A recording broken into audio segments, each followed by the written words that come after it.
everybody, my name is Becca and this is my video presentation on phonology for language science fall 2014.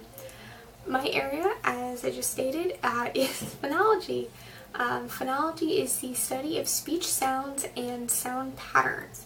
Phonology falls under the domain of form, and it's an important part of language because without speech sounds or phonemes, there would be no way to put together syllables or words. Now, phonemes are the smallest unit of sound in any language.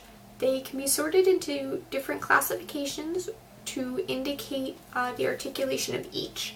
Davenport and Hanna's list these 5 classifications as 1, the airstream mechanism, which is where the airflow starts, 2, the position of the vocal cords, which indicate whether a sound will be voiced or voiceless, 3, the position of the velum, which will indicate whether a sound is nasal or oral, 4, the place of articulation, which is where in the vocal tract a sound is produced, and 5, the manner of articulation, which is how a sound is produced. Now, as children grow and develop, so does their subconscious understanding of the rules of language that govern the sound structure of syllables and words. This subconscious understanding is what Pence and Justice refer to as phonological development.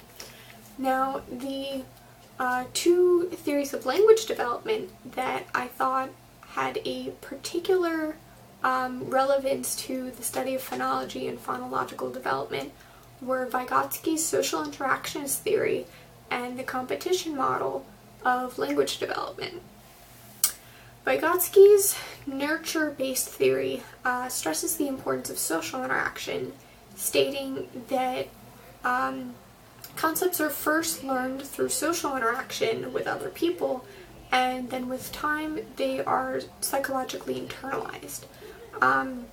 This is consistent with Hart and Risley's research findings on parents that with a higher socioeconomic status tend to talk and interact with their children more than parents with a low socioeconomic status. The children with a higher socioeconomic status family tended to have a larger vocabulary than the children from a lower SES, which really indicates that parents taking the time to talk and socially interact with their children has a positive impact on their learning and that they learn more.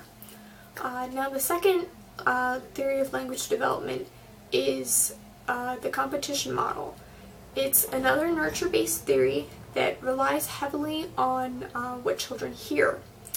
It states that it asserts that children will learn what they hear frequently at a young age first, and then they will later learn concepts that aren't heard as frequently. From a phonological development standpoint, this correlates with Ingram's research on functional loads.